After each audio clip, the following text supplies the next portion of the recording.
Hello, everybody, and welcome to our new Cool Kids live stream, where we are here to get We are here to be so joyful, scared, depressed, sad, angry, disgusted, and have the feels, man. Have the feels, So we are here to talk about the newest Pixar movie, Inside Out 2. So you all know how this works. You know the drill. So without further ado, let's go and get started. And I mean, we're still waiting on two other people, but we'll go ahead and do it with them. And then once they hop on, they'll give their reviews. So anyway, let me pull up my review. Okay. So Inside Out. Let me start off by saying that Inside Out is my favorite Pixar movie, as well as not just one of my favorite anime movies, but it's even one of my favorite films. Period. It's like right up there with Spirited Away and Princess Mononoke as one of my favorites. From its wonderful animation to its lovable characters to its impactful story to its strong and clever messages and themes about the importance of every natural emotion. When the sequel was announced, I was afraid, no pun intended, that it would just be a pointless cash grab. I just thought the first film didn't need a sequel, and I felt like it could stand on its own without one. However, that all changed when I saw the trailer for Inside Out 2 and just saw what direction they were going with Riley being a teenager, introducing new emotions, and exploring the ideas of change and thought that happens when teens get to that age. I saw it with my fiance, and I saw it with my stepson last Thursday. And while I wouldn't say it was on the high level of the first one, it's still a wonderful film on its own. In fact, I would say this was like right up there with Toy Story 2 as like one of the best Pixar sequels of all time. So the animation is still just as great as the first one. The colors, the movements, the characters, the worlds that were created, it just looks so great. Hell, there were even some unique animation styles. Like I like the little video game character who looks like he got pulled out of a Final Fantasy game from the original PlayStation, or the 2D animation style of Bluefy the dog from the kids show that Riley used to watch. The voice acting was just as great as before. True, a few actors couldn't reprise their roles, such as Bill Hader as Fear or Mindy Kaling as Disgust, though the latter not coming back was probably for the best if you've watched that thing, which I have zero intention of ever doing so, but I digress. The replacements, Tony Hale and Liza Lapira, did a great job imitating the original voices. Plus, I do like the voices of the new emotions, like Maya Hawke as Anxiety, Ayo Edebir. I apologize for butchering a lot of these names. So I need to see how to pronounce these actors' names. But the voice of like Envy and Ennui and Embarrassment, they all do a great job. There were a lot of funny moments in this film. I mean, some of my favorite funny moments involve like I love how the video game character, like his move is that he rolls into a ball, which honestly kind of reminds me of Samus's morph ball move from the Metroid games. I just thought that was so funny. Or how you have that Bluefy, the cartoon dog, which looks like something from either Blue's Clues or Dora the Explorer. I also like the little callback to the Triple Gum commercial jingle from the first film. That was funny. The characters are well done. The characters from the original are just as likable here. And even the new characters bring their own flavor to the table. The one thing that kind of concerned me, I was afraid that Anxiety would be kind of annoying, but luckily she isn't. And she goes for and the same goes for the other new emotions.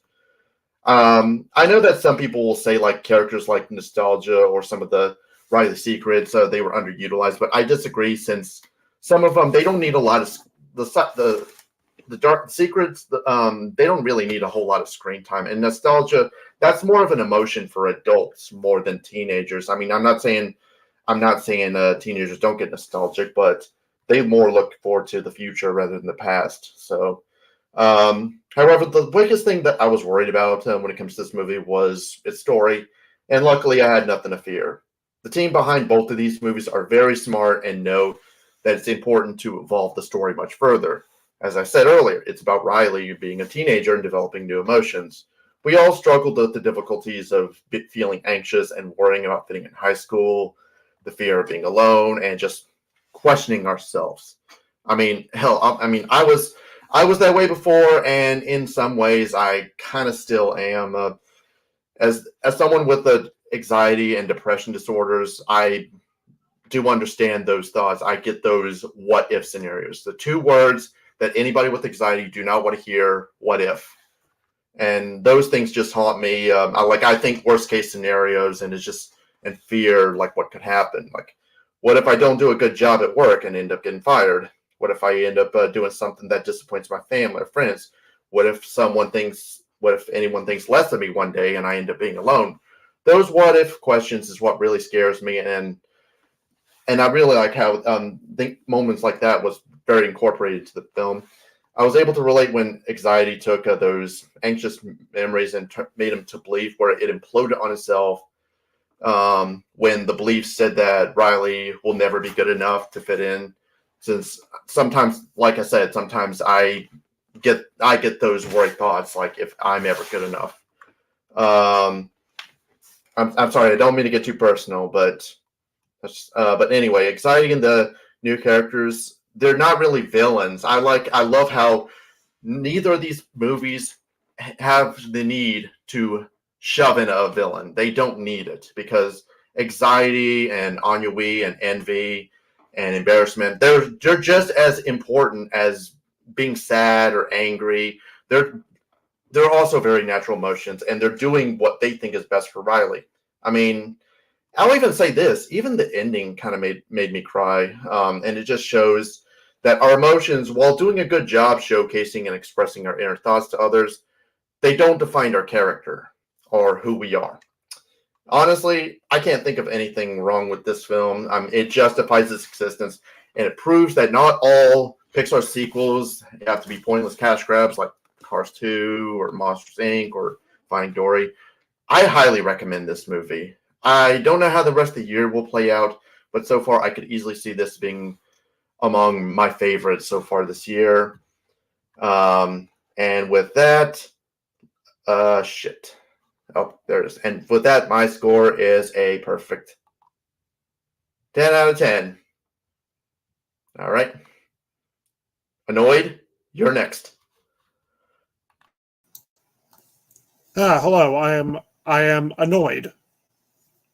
Like with Rob, I am also a massive fan of the first Inside Out. In fact, it is my second favorite Pixar movie. My number one is still The Incredibles. It was a movie that Pixar needed to pull them out of that slump that started with the infamously god-awful Cars 2.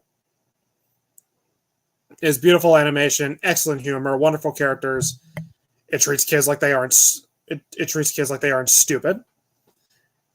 And it has an amazing message you don't see in a lot of movies. It says, hey, it's okay to be sad. And, you don't always have to be happy. That's rare to see. When the sequel was announced, I was excited. I took my family to see it as part of my dad's Father's Day present. And thank God I can say it didn't disappoint. This is another one. I can't say it's better than the first movie, but it is absolutely a worthy successor. Animation is beautiful once again. That's what you could expect from a Pixar movie. And in fact, I think it actually looks a lot better here than the first movie. Maybe that's just me. I especially love when they blend different styles, like in the first movie when they're in the abstract thought. Like there's scenes where it looks like it was done. There was a sequence that looked like it was done in like stop motion.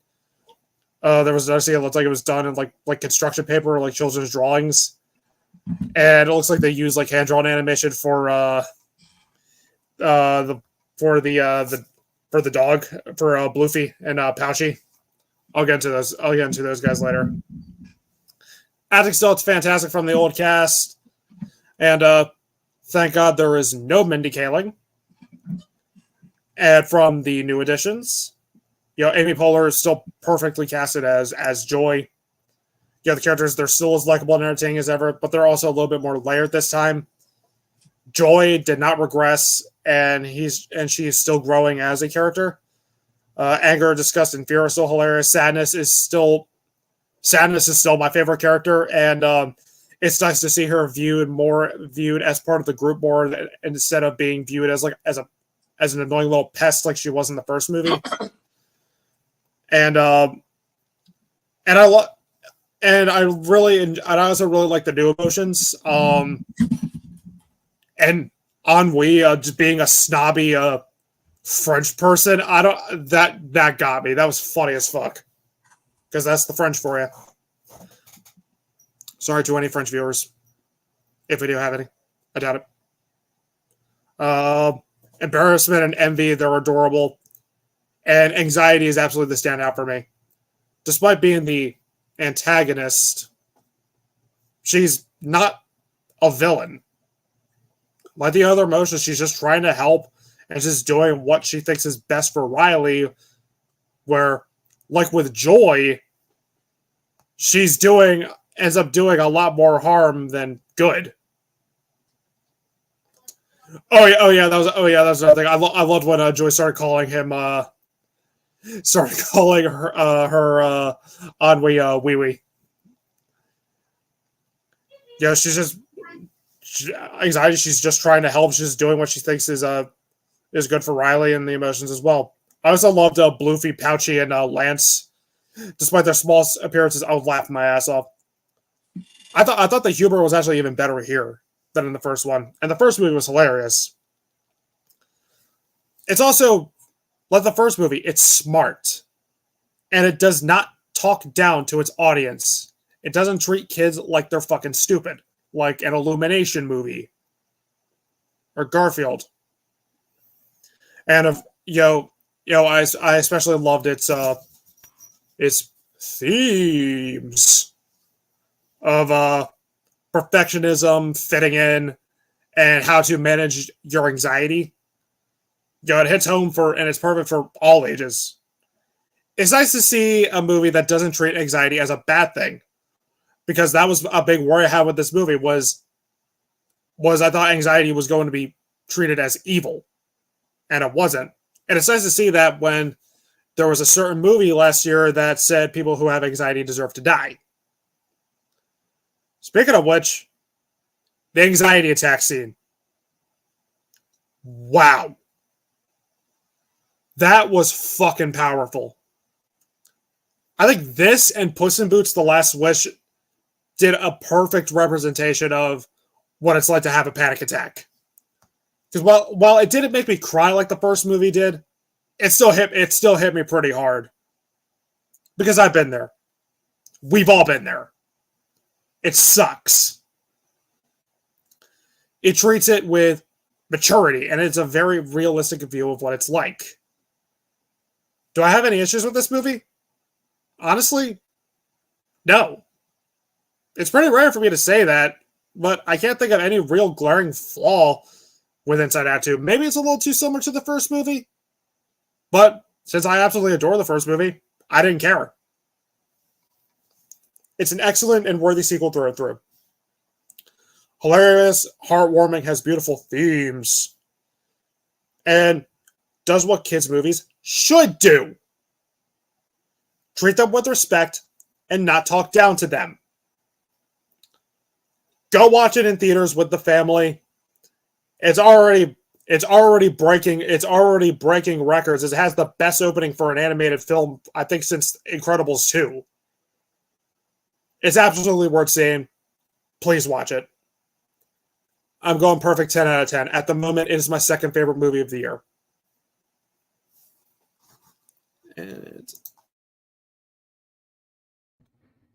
All right, time to bring this 10 out of 10 train down a bit. So here we are reviewing Herman's Head 2, Electric Boogaloo. I mean, Inside Out 2. So here we are with the first Pixar movie I've seen since Lightyear, and with that, technically those movies being the first Pixar movie I've seen since Incredibles 2. I just had really no interest. I don't care how good Soul is. I don't care how much Zach jerks off Elemental. I still haven't seen them. I just, I don't know. Just my soul crushing disappointment with Disney at this point has kind of made me hate a lot of Disney. Hence why I rode the pirate ship with this one. But even then, I was still impressed by this. This was reminiscent of what the kinds of movies Disney should be making, rather than, whatever the fuck the Acolyte is and whatever garbage that Disney tries to spew out as quality content but isn't. It's like, hey, can we, I know, and it's a shame that it has to be in a sequel, because I know sequels are kind of not as, like, it's not original and we're going back, it didn't have Pete Docter, all that. But even then, I still think this is a worthy successor. I'm not jerking it off like these two, but I will say I think it had a lot of great in it. Everyone, like, say what you want about the cast, like, in terms of, yeah, I know Mindy Kaling, we hate Mindy Kaling now. Fair, but she was not bad in the first movie. I would just like to point that out. We hate Mindy Kaling now. Mindy Kaling pre-Velma, she was fine. I just want to state that. And she was good in the first one. I just want to, talk about that part. But like every single, like Inside Out, the first one, and to an extent Inside Out 2, the casting is like some of the most pitch perfect casting you could have for a movie. Like, you have no names, but the thing is, they actually give a performance, which is what a lot of people complain that Chris Pratt doesn't do. And a lot of, like, you have like Anya Taylor-Joy as Princess Peach. Like, you have all that. You have, it shows, and I, as a Chris Pratt defender, that's saying a lot. So I think this is how it should be. Like, you can have no names, but you can actually still have good performances from those names. Even though I am a believer in voice actors should be showcased in animated films more, because they are, trained in voice acting specifically. But with that, you do have known it, like Amy Poehler and Lewis Black. In terms of newer names, you have Maya Hawke, you have Ayo Edebiri, you have Tony Hale, which is pretty well known, Phyllis Smith, Adele Exarchopoulos, I'm going to pronounce this wrong, Adele Exarchopoulos, I think that's how you pronounce it. But the chick from the Blue is the Warmest Color, that's all you need to know. She played Ennui, and like all of them were, fantastic. Paul Walter Hauser didn't really do a lot as embarrassment, but he was still good. Like, all of them were good. They all did a fantastic job, and they were perfectly cast in their roles. Like, yes, the OG3 and plus the two new voice actors, Tony Hale and I don't remember her name, Liza Lapira. They were all excellent, whether they're newcomers or oldcomers. The entire new cast, they were all excellently cast. Like Maya Hawke as Anxiety, if that isn't pitch perfect casting, I don't know what is.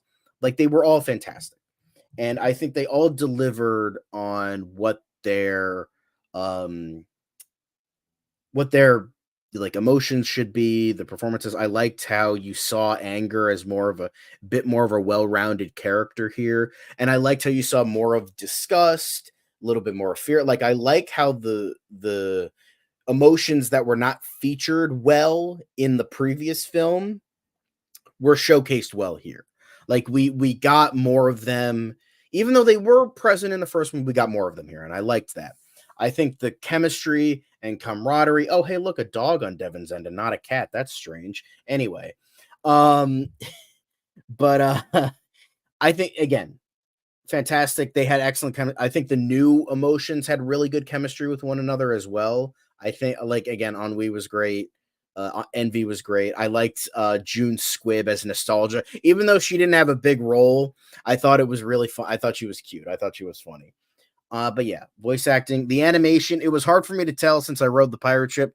However, I think the animation is still excellent. Yes, I would say, I would agree with that, Devin. It's arguably better than the first. I love the story and the themes and all that.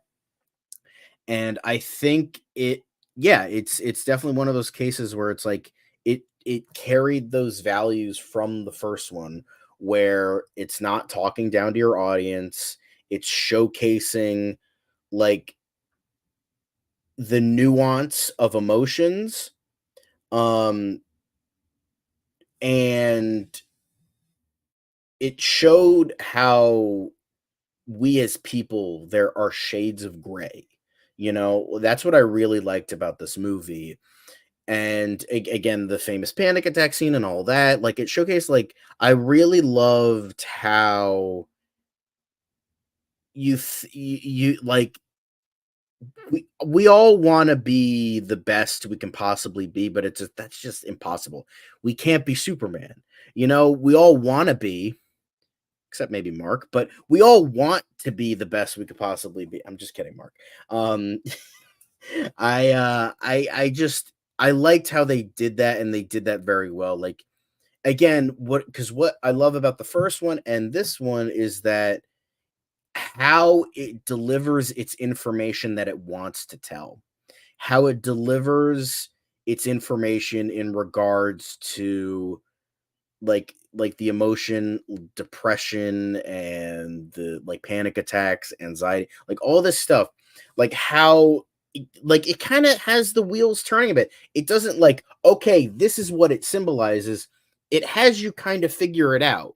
Like, obviously kids are going to get the most basic level, but then when you're watching as an adult, you're going to get those machinations that they're going for. And that's what was so great about the first film, and that's what was great about here. Like, and those themes of like, like growing up, how you realize you're not gonna be, and how puberty kind of opens up, like how you're not gonna be this, you know like, you're not gonna be this one note person all your life. You're not gonna be this one, like, sleeve, this one thing. It's like, that's not what growing up is about. And then like the famous line of like, maybe it's all about anxiety, maybe there is no joy left in growing up. It's like, we have all felt that as well. Like, that was a hard-hitting line. I butchered the line. I apologize. I butchered the line. I don't remember the specificness of it, but that hit hard. And like a lot of things, I would say in the third act hit hard. If I were to say anything bad, oh, there goes Zach. If I were to say anything, I don't want to say bad. I would say negative. I do think, okay, as the film went on, I changed my stance on this, but I still want to say, I think there was like the tiniest bit of regression with Joy. Not totally. Once I watched the entire movie, I changed my stance, but there was still a little bit of irksome with Joy, how she learned to accept sadness, but then in this movie, she yeeted the bad, like, memories out of her, consciousness. Like, I just felt like, Joy, I feel like you should know a little bit better. But even then, I feel like that's more of a nitpick on my end. And then on top of that, the reason I don't love it as much as everyone else here, I just don't think it like hit as hard as the first one. And it kind of lacked a bit of the passion of the first movie. And I want to say it was the direction, because Pete Docter, that man has cranked out like every big hit that Pixar had. Like, that dude is exceptional. I don't know who the director is here, but I feel like the fact that they didn't have Pete Docter again, I feel like it just wasn't as like it just didn't have that like drive, Um so again, it's not a bad film. I'm just saying, like, still a supremely excellent movie. I'm kind of rambling, I'm kind of filibustering. I didn't get a chance to write a review. I apologize. But this was overall a really great movie. I think it's just one of those cases where it's like, yeah, um it's just one of those cases where this is the type of shit that should be made, like, it just, as Devin said, as Rob said, sorry Rob, I missed most of your review, but like as you guys have said, and I'm sure Zach and Mark are gonna say the same thing.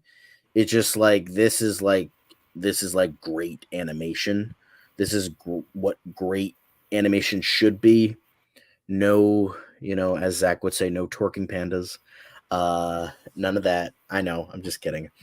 Um, but yeah, overall great film. It just lacked that punch for me. It lacked that, there was just something about it. Maybe because I didn't see it in theaters, and maybe I'll, find a better version online eventually, but I think this movie did a lot right. I just wish I could have liked it more, and I feel like it just didn't hit. But even then, great film. I think I think it hit. I don't love it as much as everyone else does, but it hit. And with that, I give it an 8 out of 10. 8 out of 10. I know, not a 10 out of 10, but yeah. Sorry for filibustering.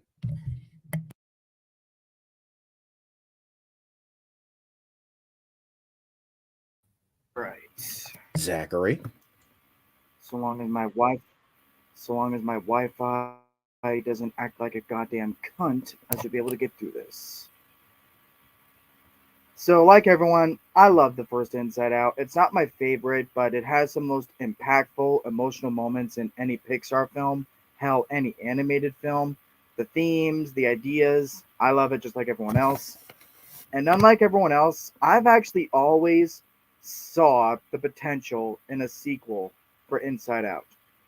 Just the idea of seeing this character at different phases in life and seeing how emotions can change, how their life can change, relationships can change. I always saw the potential, and thankfully the sequel won me over. This sequel gave me everything that I wanted to see as far as where I wanted the characters to go, how I wanted them to further the characters and the ideas. Everything down to seeing Riley experience puberty, panic attacks. That was a fucking painful scene to get through. As well as teen angst, adolescence, all that. It was all done flawlessly. Outside of Toy Story 4, I have not felt I have not seen a sequel feel this naturally needed, like this natural, like it actually was always part of the plan since probably Toy Story 3. Like to see a sequel that actually felt like they had always had this planned from the get go. So it's always nice to see that. The characters, old and new, are all great. I love that Joy's character wasn't regressed like everyone else said. She actually continues to see the value in all the emotions, not just with happiness. And I love that anxiety wasn't in that she wasn't actually a villain. Thank God, because this is what Pixar excels at best: is no actual villains. They've only gotten away with villains a few times, but for the most part, to have relatable antagonists is where they excel at. So, Pixar, more of this. All that twerking panda shit, that was a phase. Something concerning you had in your body that you had to vomit up, but now you're back to normal. So, and I just gotta say, while this one didn't make me cry anywhere near as much as the first one, it had things in it that just all around I resonated with so much more. The idea of anxiety and panic attacks. I've been under a lot of stress lately, so to see how that was all handled was done really well, and I really latched onto it. And the whole idea of what's his name from that kid show that Riley still likes. That was a funny scene. I'm like, you know what?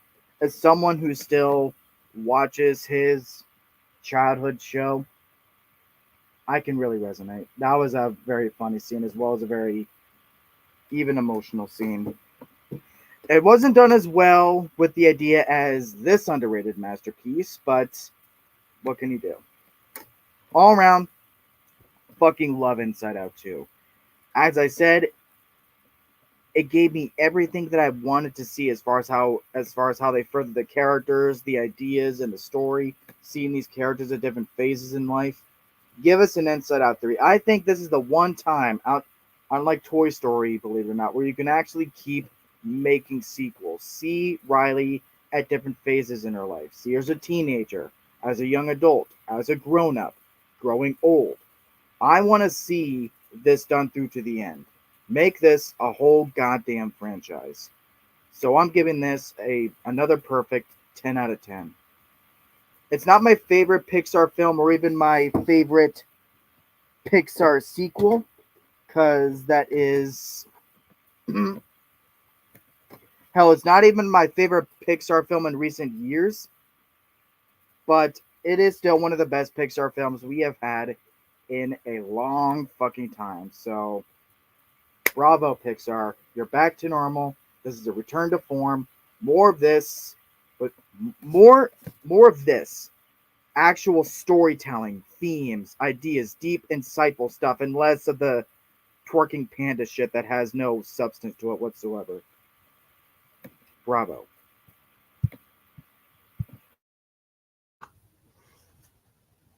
KitchenAid whiskey on we. Zach, I'm gonna keep it real with you, Chief. I'm about to hurt your feelings. You would have to turn it red. I'm going after one of yours.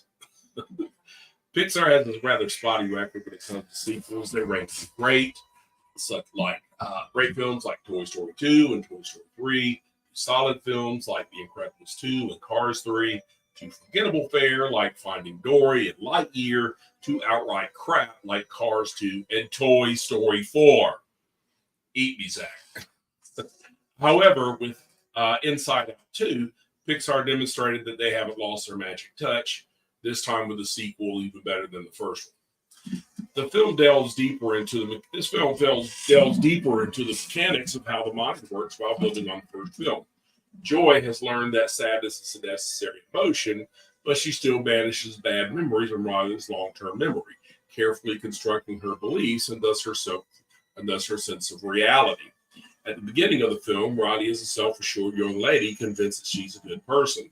The new emotions introduced by puberty, especially anxiety, challenge these assumptions, and none of the old ones know how to deal with them. This may seem like a regression on Joy's part, but it makes sense from the point of view of how our minds actually work. Not all of our memories enter long-term memory, and those that do shape our beliefs about ourselves and thus our sense of self. The brain is typically very selective in which memories it allows to enter our subconscious and thus shape our sense of self. Riley is no different, as she ignores bad memories and focuses on the good ones, shaping her sense of self as a good person. Puberty throws a giant monkey wrench into this, almost literally. This is what the brain does anyway, by the way. It discards some memories and keeps others. Puberty throws a giant monkey wrench into this, almost literally. On the cusp of going to summer hockey camp with her best friends, the summer before she goes to high school, puberty strikes, remodeling her mind with a larger console, literally relarging her mind with a larger control console to make way for new, more complicated emotions, including envy, embarrassment, ennui, my personal favorite, and most importantly, anxiety. The last new emotion stokes fears of Riley losing her old friends, and along with it, the need to impress potential new ones on the high school hockey team. Anxiety leads a coup, literally bottling up the old emotions and setting about remaking Riley in her new, more toxic image. While she thinks she's helping, anxiety naturally makes things far worse, of course. Meanwhile, Joy feels herself increasingly irrelevant, offering one of the best lines uttered in a Pixar film. Maybe this is what happens when you grow up. You feel less joy. It's all a very faithful, highly accurate reproduction of how anxiety hijacks your brain and wrecks your sense of self, driving you to do things you normally never would. The resolution feels just as special, with Joy and the gang releasing a tidal wave of old, banished emotions. With the resolution feels just as special and just as faithful, with Joy and the gang releasing a tidal wave of old, banished memories into her subconscious at a key moment when she's having a panic attack, creating a more diverse, well-rounded, and harmonious sense of self as Joy consoles the out-of-control anxiety with the realization she learned about herself. You don't get to determine who Riley is.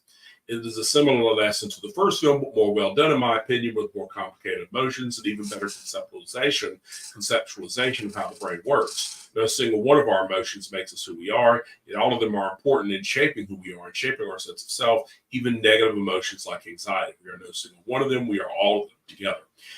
And all of them, including anxiety, are important. They just all have to be managed. Well done, Pixar. Thank you for giving us one of the better sequels instead of one of the bad ones, like Toy Story 4. So my rating is a 9 out of 10.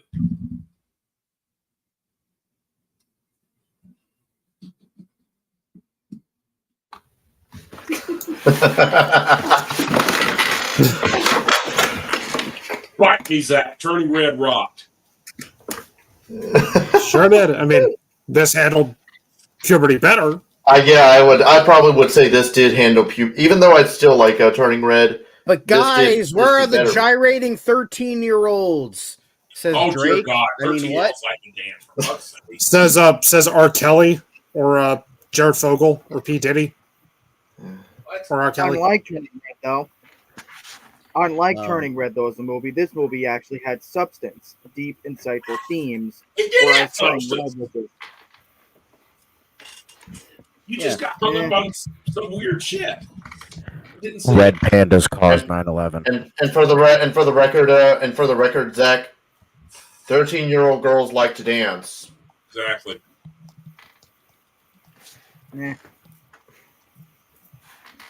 Anyway, yeah, but this did it. This was very well done. I feel like I was gonna mention this in my review and then I forgot, but luckily I remembered. I will say, in terms of like 13-year-olds, like kind of going through like puberty, dealing with your emotions, I think 8th grade did it slightly better, in my opinion. I just think that like that really worked more in terms of like growing up and like finding yourself. Not saying that this was like bad or anything, but I just felt like 8th grade did a little bit. I don't know if anybody else saw it. 8th grade was really good, but it's just.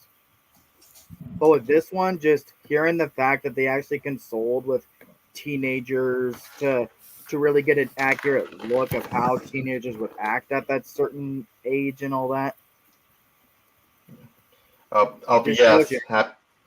Yes. Happy Father's Day to all the fathers watching. Thank you. Thank you. Hell yeah, man. But yeah, all the pops up there. Yeah. Yeah, man. This is for all the pops out there. I think I loved what I loved about the Bluefy scene was it was Disney making fun of itself because my sisters watched Mickey Mouse Clubhouse growing up. And when they did the call that Pouchy, there was that was in Mickey Mouse Clubhouse. They would go, "Oh, Toodles!" Yeah, and then the thing would start flying out. There was a funny moment where it was like Bluefy was just like he was talking to the camera, like, "Can you help us get us out here?" Who the fuck are you talking to? Who are you talking to? And he's just talking to a wall. Yeah, I like that. And the thing is, I also liked since it was that like Bluefy being like a little wink and a nod to Bluey. I felt that was obviously also intentional. Yeah. I like that. The funniest part to me though was like the freaking how they're like Riley's childhood show and she still likes it. Yeah, I like that. Yeah. Because it's like once she gets to a certain age, she'll just be like, "Fuck it, I like this show." Because that's like at a certain point, like, you know what, fuck it, I watch. Like so many adults for free to admit, like, yeah, I like Bluey. What the fuck are you gonna do about it? Dick. Yeah, Bluey's hilarious. I mean, here's the thing: Bluey is no Peppa Pig, but. That really resonated with me though because I love how Zach ignores it. He's like, I'm not even gonna bother. I spent a lot of my young teenage years afraid to admit that I still watched Thomas because that was my childhood show. So I guess you could say I was in the closet about that for a lot of years, but now I'm open Wait and a free minute. about it. Yeah. Fuck, Zach, I think we all pretty much. I think we all. You're telling me you like Thomas the Tank Engine? You're no way, man. That's hell crazy. yeah, man! I even That's got the crazy. movie on Blu-ray. I think Sorry, we Rob, all I'm have. I think we all have those shows we used to watch growing up that we kind of still have a soft spot for every now and then. You know. Yeah, Yeah, it's not just like a job spot. I just- feel like when you reach like that teenhood of like, oh yeah, this show sucked. I watched it as a kid, but then as an adult, you're like, oh no, this shit slaps. Like that's what happened to me. That's what happened to me with Batman Brave and the Bold. Like I thought it was like one of those shows. Oh yeah, this was a garbage kids show I watched, and then it's like looking back, I'm like, no, this show was like fucking amazing. What are you talking about, stupid teenage John? What the fuck are you talking about? Diedrich Bader is fucking god. Get out of here with that shit. He's the Batman that doesn't eat nachos. I mean, he's the Batman. I mean, I'll say this: I still have no problem going back to watching the original Power Rangers. I mean, yeah, there's. I love the old Cartoon Network shows. I still have. And you know what? And I'll be honest with you, I actually remember watching Barney back in the day. So you know. Ew, I'm just kidding. I won't judge. Wait. Rob, do you pull up this comment? Which? Stop saying bad words. What bad words? What do you mean? Had to break it to you, but this is not a show. This is not a show for kids. Who gives a fuck about kids? Yeah. No, but we're gonna. But like, keep in mind, we're gonna swear. We're all adults. We swear a lot. If you don't like, you know what I say? If you watch our show, we are not family friendly. If you watch our show, you know we're not family friendly. Yeah. Fuck no. I just say, fuck no, we're not. The hell with that shit. But for real though, can we all agree though? Fuck Mickey Mouse Clubhouse. That's another reason why that scene was so funny to me. Fun fact: when I was in middle school, my gym teacher he put that on because I'm gonna put on something that you kids like. And keep on, we're all like 12 and 13. He puts on Mickey Mouse Clubhouse. That's really funny. Just what a fucking disgraceful way to use the characters that are literally the face of Disney. It's a kid's show. Why are you fucking going nuts? It's seriously exactly, dude. I mean, but how do we go from just them being lowered down to just being in nothing but preschool kiddie shit? Because it is a preschool Anyway, talking about this fucking amazing movie. Yeah. On of the new emotions, I know I said anxiety was my favorite, but I absolutely fucking loved Ennui. I liked Ennui, but I'm like, I am embarrassment, and embarrassment is me. I mean, obviously anxiety is my favorite, but then it's like I like all the new emotions on. Yeah, they were all honestly. Envy was. I will say this: Envy was adorable. Oh, and yeah. Honestly, I thought I like your hair. Can I touch it? The MVP of the whole thing. I mean, to me, I see what the thing about Joy. It parallels what anxiety was trying to do when she came in. She was already doing what anxiety tried to do when she came in, trying to shape who Riley became. By getting rid of bad memories. Not necessarily bad emotions, just bad memories. Mm-hmm. And which is pretty much how our brain kind of operates anyway. But she has this panic attack, and that kind of perfectly mirrors how a panic attack works when you have all these bad memories just kind of flooding back and I'm the going worst. through your head. Like how the shape of her, how she's like how the original was like I'm a good person, and then the anxiety fucked up one was like I'm not good enough. I'm not good enough. That was what it was. I'm not good enough. Like that really hit. And like I said during my review, I mean, sometimes when anxiety controls us, we just have those scary what if questions always. Like what if I'm never good enough kind of thing. It's just You know, Just seeing anxiety look on the big screen as if she's like, I don't know, Big Brother from from 1984. It's like, all right, let's come up with the worst. Everyone come up with the worst possible scenarios. I love how she's Like, basically that was the ADHD point, honestly. personified too. That was the Exactly. point, honestly, where I was almost. Oh shit. But I mean, I That was the point, honestly, where I was about to be like, "Are you fucking kidding me?" I thought they were gonna start making her a villain at that point.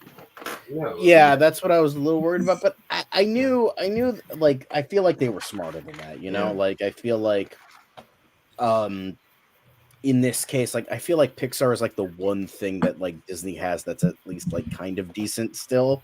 Like, it's not totally gone yet, even though they booted John Lasseter over bullshit reasons. But even then, like, because they still have Soul, they still have, Elemental.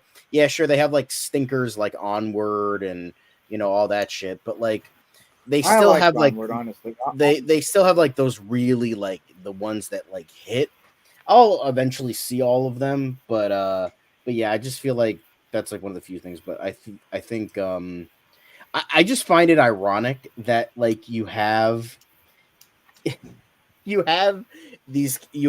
anxiety Big Brother type of thing, like commanding and like this dictatorship type shit, like, and she's like considered like not like at this point the bad guy, quote unquote, and she's yelling and screaming at all of the people that are drawing animation, and then there's the the character that rises them up and tells them to stop, and you're better than the things you're drawing, and you can be more creative, you can do this, all this. It's like, this is real fucking ironic coming from you, Disney.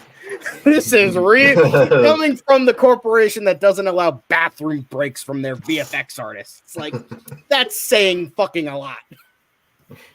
But outside of that, I thought that was a really good scene. I really liked that as well. But yeah, I do wish that it didn't like tread similar ground again. Like, kind of like what Devin was saying. It was a bit of a nitpick, where it's like, I wish that it didn't just have them like being yeeted from headquarters and then having them to go back again like the first one. It still did enough different that it wasn't just like the same thing over again. I just wish it was a little bit like tiny bit more creative. However, again, still a nitpick, but it's still something worthy to mention. But that's just my opinion. Gotcha. Awkward silence. Who here thought that when Riley was going to sneak into the office, that she was going to get caught? I totally thought she was going to get caught. I thought they were going to like do something like really fucking major. Like I was mentioning in the group chat, I'm like, the fucked up cynical part of me hopes that like by the end of this movie, she's just totally alone. Like she has her old friends hate her, her new friends hate her. She doesn't make the team. And you know what? That's fucking life, you little shit. It does. Yeah, that's what it is. Go fuck yourself. The funny thing is that last night when we were on a hangout, because I was mentioning about how these movies don't need a villain, and John pointed out that there was a villain in both movies. You want to point it out? Life. Exactly. Life is the villain, because life will always be the villain. Remember, the world doesn't make sense unless you force it to, ladies and gents. Unless you want to bring Lotso in for a crossover. I guess. Yeah. But yeah, this was a very good movie. I'm really glad that we got like, I'm glad it's making money. Devin, you said it was $295, $300 at this point, right? Yeah, $295. $295. Yep. So, and I'm guessing that's worldwide. But that's good for an opening weekend. That's pretty fucking good. I know it's like, oh, obviously Pixar, but like, look at Wish, that bombed. So it. I mean, honestly, a lot of ever since the pandemic happened, a lot of the Pixar movies have bombed. Elemental was a sleeper hit. Yeah. Well, Elemental, it bombed at first, but then it like rose. It was like, oh yeah, we forgot about this movie. Let's all go see it, and then like it made like because it's fucking amazing, and it should have made at least $600 million, broke even. Yeah. Because I remember I remember like when we were.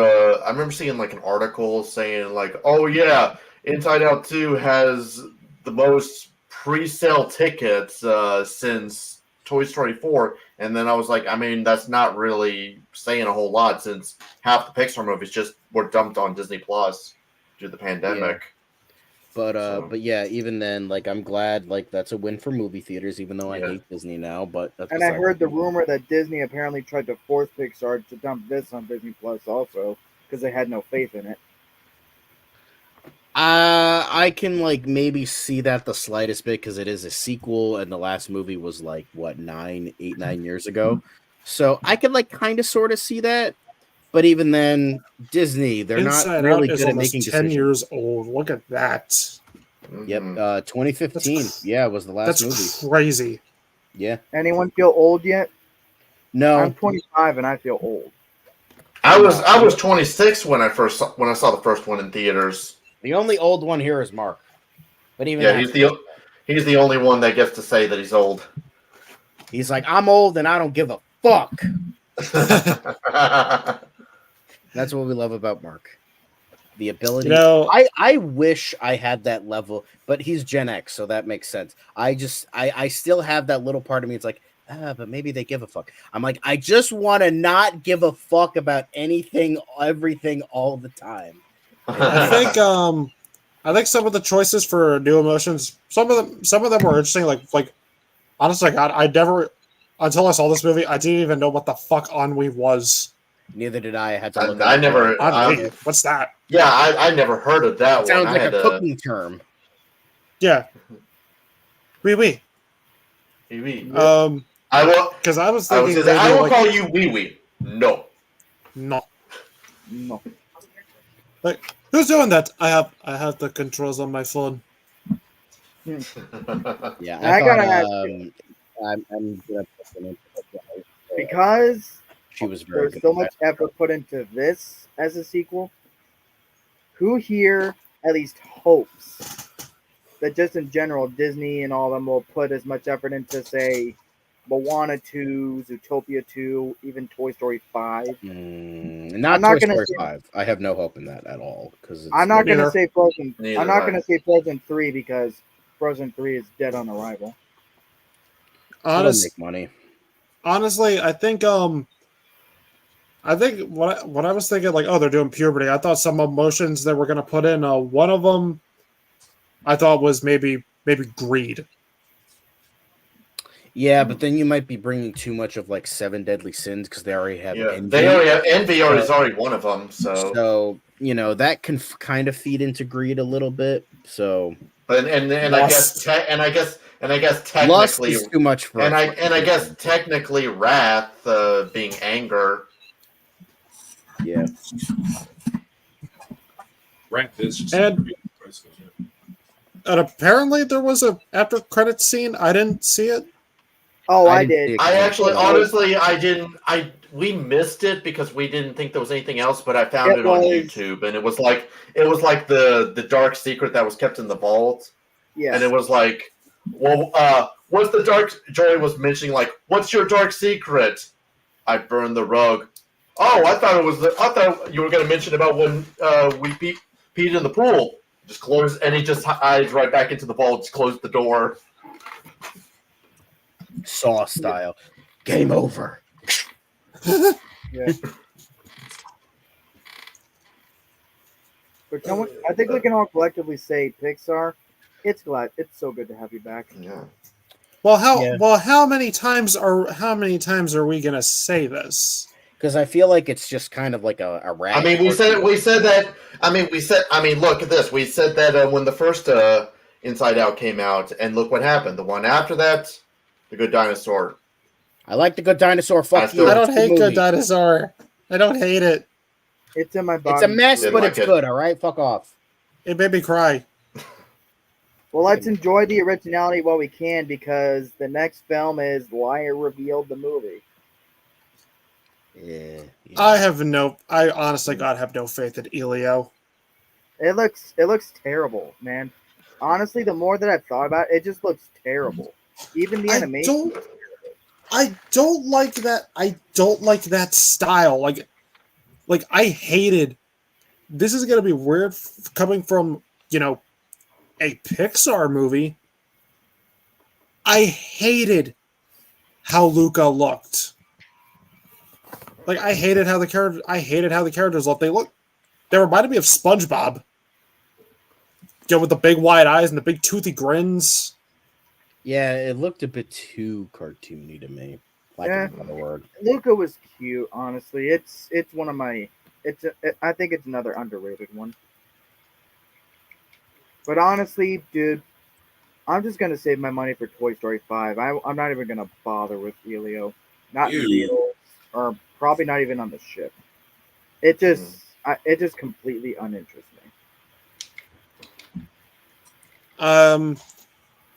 Because the thing about this, like when Pixar started, it was from Toy Story to The Incredibles. It was It was like mostly like critical acclaim, straightforward. I don't know. Did A Bug's Life get critical acclaim, or was that more generally positive? It got. It was. I mean, it got. I would say it did get fairly positive reviews. I think not as much as not as much as Toy Story 1 and 2, but I think it like a decent. Like people were like, yeah, it was good for what it is. I think that's what people said. Last I checked, it's at a 92% on Rotten Tomatoes. So yeah. And like Cars, I mean, Cars was well positive, but not like critical acclaim. So that was a bit of a slip. No. Then we had Ratatouille. Then we got Ratatouille and Toy Story 3. Those were critically acclaimed. Then we got Cars 2. And Brave. And then we had Monsters University. Like, was a. I hate it. Then we had it. Then we had Inside Out. Good Dinosaur. And then Finding Dory. Finding Dory, which is Finding Dory. And then Cars 3 was the next one. Cars 3. Then Coco. I'm sorry. Honestly, you could say like pick all of Pixar's movies, like their track record is the epitome of a crazy roller coaster. It's like up down, up down, up down. But I'm sorry though, man. I don't rock with Monsters University at all. It's just a broken concept from the first place because that's when they first meet. Even though in the first film, it's clearly established they've known each other since the 4th fucking grade. I don't mind Monsters University. To me, I think what makes the movie for me is when they're in the human world. That whole sequence is just fucking awesome. You know what could have made Monsters University work? If that's Stop being a Sullivan and start being you. That was such a great line. But you know what could have made Monsters University work? Stick to continuity where they've known each other since the 4th grade.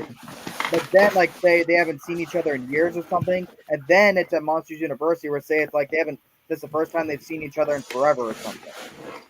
Something like that. I want to ask you guys. I mean, I know like last year when we reviewed Elemental, we've already talked about what our favorite Pixar movie was. Although I don't think John mentioned it live because you weren't there for that one. What was it? If you want to say what your favorite Pixar movie was. Me? Yeah. It's either Incredibles or Toy Story 2. Okay. But like what would you guys say was like the very first Pixar movie you remember seeing?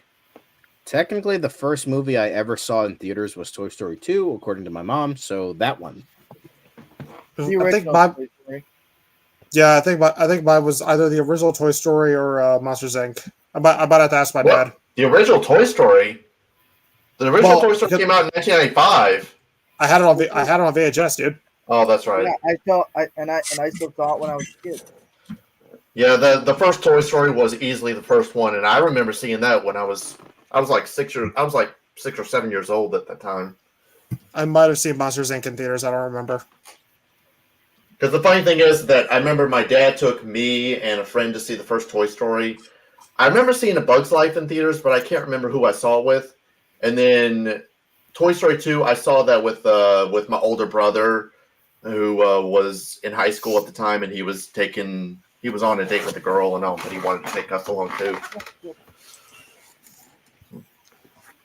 I would say like this is Inside Out.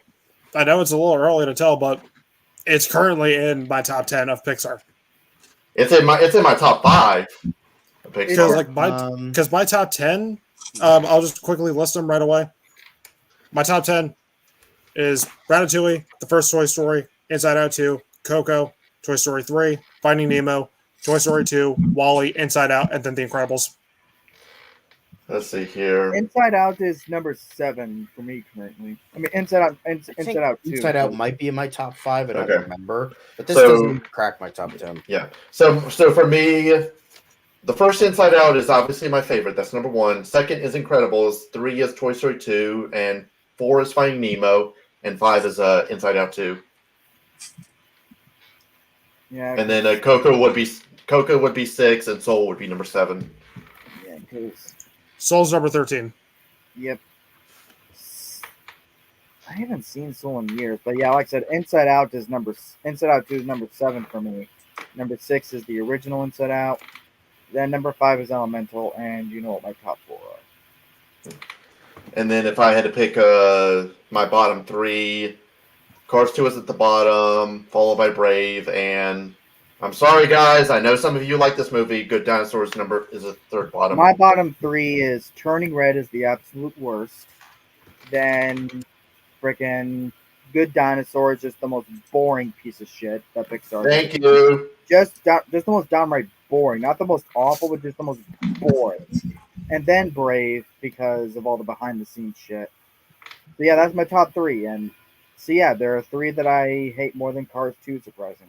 I can actually get my bottom 5 Pixar movies would be 5 would be Luca, 4 would be Lightyear, 3 is the first Cars, then Brave, and then the very very bottom is Cars 2.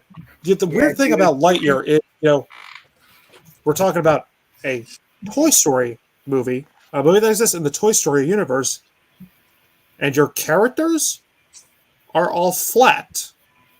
When the beautiful thing about the Toy Story movies was they all had great and memorable characters. How do you fuck that up? Yeah, say what you want about Toy Story 4, but it still had the charm. You. No, it didn't. Suck. Kinda, sorta, not really. What about Mark? What about you? Like, do you remember like some of the first Pixar movie you remember seeing, or maybe like or maybe like your top 5 favorites or something? First, yeah, probably the original Toy Story. Okay. Although I don't think I saw it. Okay. Probably my favorite would still be Finding Nemo. Up is up there. Up is up there. Monsters Inc. was the next one. I really love that one. Monsters Inc. Up is up there. Up is probably number 2. It's not even better because they told a better love story in the first 5 minutes of that 5-10 minutes of that film, and most Hollywood films ever have. But there's some. I mean, I don't know. There's a lot of really good ones. So yeah.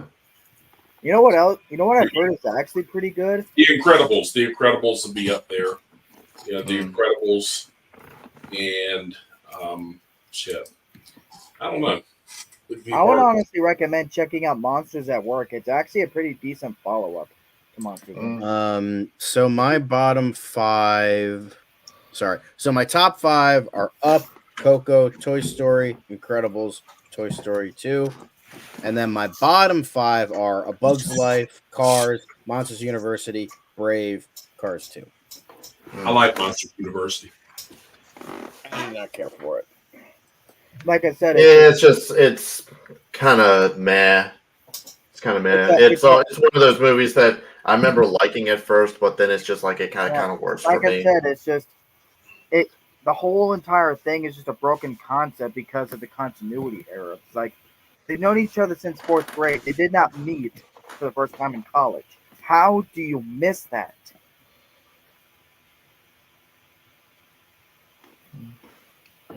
Whatever. Yeah. People retcon shit all the time. Yeah.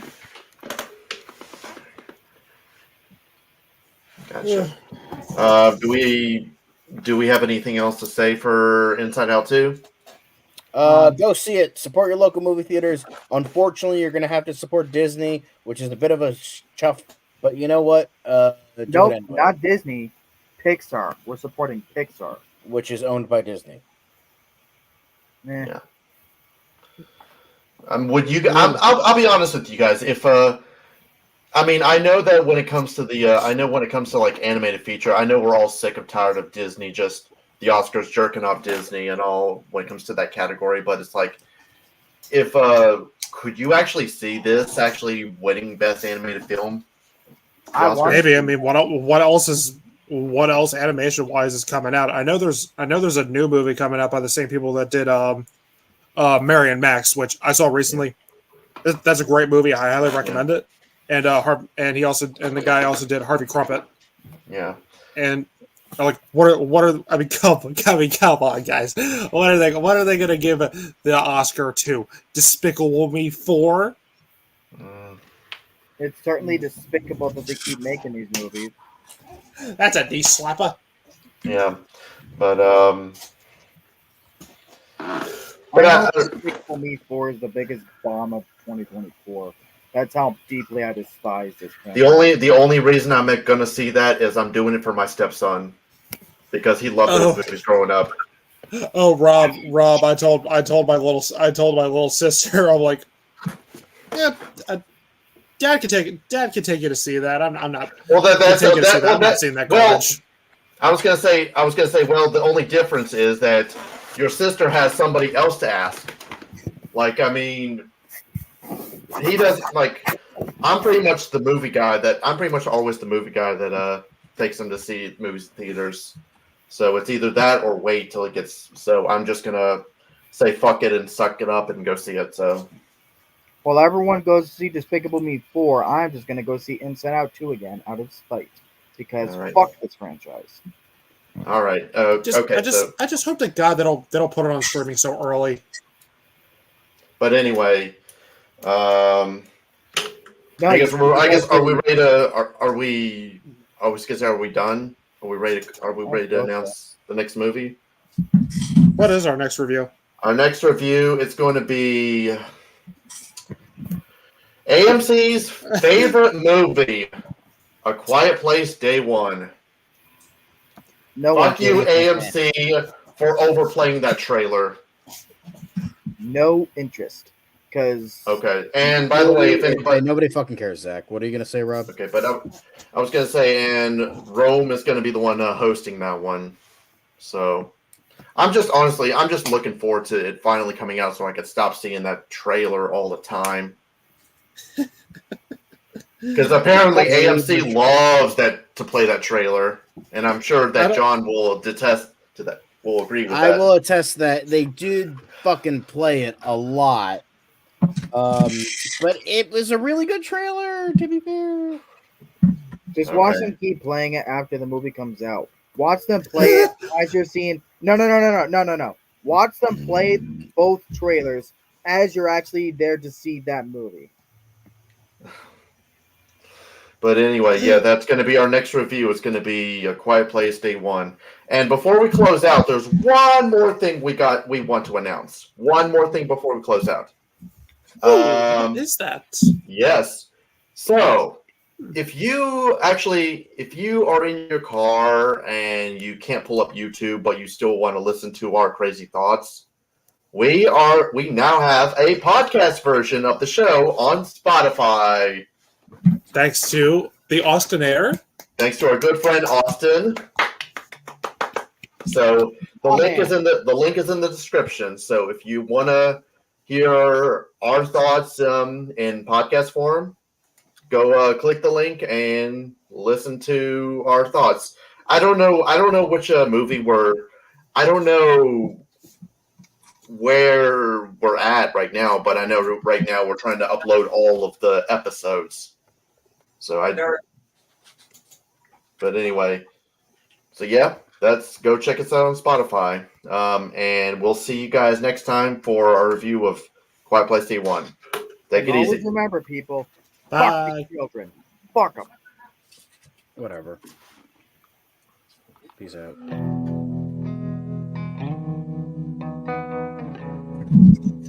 Once again, we have brought light into the world. You're welcome.